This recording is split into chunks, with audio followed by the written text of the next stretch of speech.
देवी और सज्जनों, स्वागत है आपका हमारे YouTube चैनल प्रश्न आपके उत्तर हमारे के इस शानदार वीडियो में। तो चलिए दोस्तों, शुरू करते हैं बिना किसी देरी के।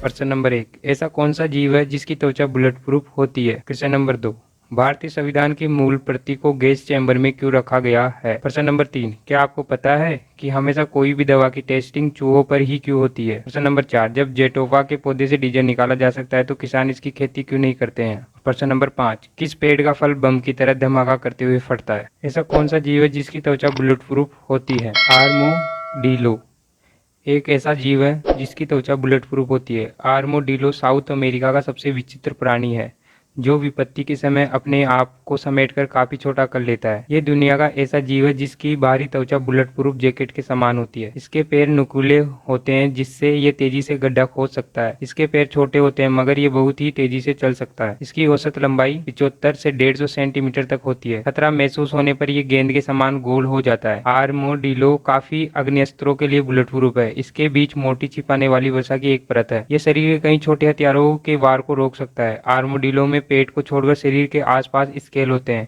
जो बहुत कठोर होते हैं।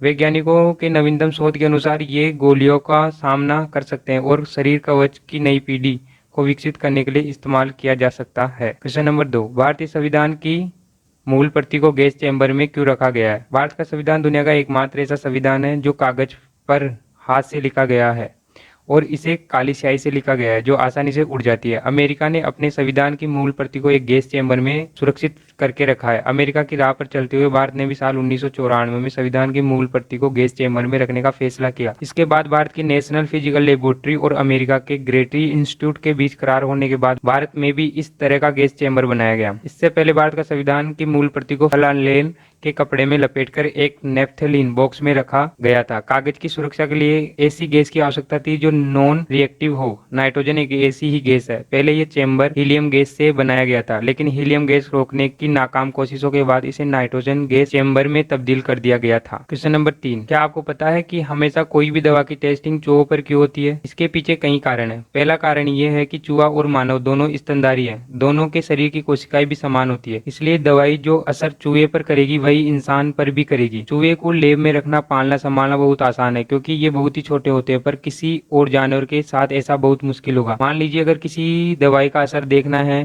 दवाई माँ बाप को दी जाती है तो उसको बच्चों पर क्या असर होगा, तो इसके लिए चूहा बहुत ही बेहतर विकल्प है। चूहा बच्चे भी 21 दिन बाद दे देता है, तो दवाई के असर को अध्ययन करने के लिए केवल 21 दिन का इंतजार करना पड़ेगा। अगर आप ये पोलियो दवाई इंसान के बच्चे को 2 साल की उम्र में पिलाते हैं तो दवाई असर कर भी रही है या नहीं, इसका असर आपको 15 साल बाद पता लगेगा क्योंकि पोलियो बीमारी 15 साल के आसपास शरीर को अपंग करती है। परंतु वही चूहे में देखे तो पोलियो होने के 6 महीने बाद ही चूहा अपंग हो जाता है, इसलिए चूहे में 6 महीने बाद ही पोलियो के असर का अध्ययन किया जा सकता है। पहले ये तस्वीर देखिए, ये क्या है? ये एक इंसान का कान है जिसको चूहे के शरीर में एक ढांचा डालकर तैयार किया जाता है। ढांचा 2 महीने बाद गल जाता है और कान को निकाल के इंसान के सर्जरी करके लगा दिया जाता है। जैसे जैसे इंसान बढ़ता है वैसे वैसे कान भी बढ़ता है। पर मेरे हिसाब से चूहे ने मेडिकल क्षेत्र में जितना सहयोग दिया है उसकी जितनी तारीफ की जाए उतनी कम है। क्वेश्चन नंबर 4, जब जेट्रोफा के पौधे से डीजल निकाला जाता है तो किसान इसकी खेती क्यों नहीं करते? जेट्रोफा लगभग 175 प्रजाति की वनस्पतियों का समूह है जिसमें झाड़ियां और पौधे सम्मिलित है। इसके पौधे भारत, अफ्रीका, उत्तरी अमेरिका और कैरिबियन जैसे ट्रॉपिकल क्षेत्रों में उत्पन्न होते हैं। ये एक बड़ा पादप है जो झाड़ियों के रूप में अर्ध शुष्क क्षेत्रों में उगता है। इस पादप से प्राप्त होने वाले बीजों में 25 से 30% तक तेल निकाला जा सकता है। तेल से कार आदि चलाया जा सकता है तथा जो अवशेष बचता है उससे बिजली पैदा की जा सकती है। जेट्रोफा अनावृष्टि रोधी सदाबहार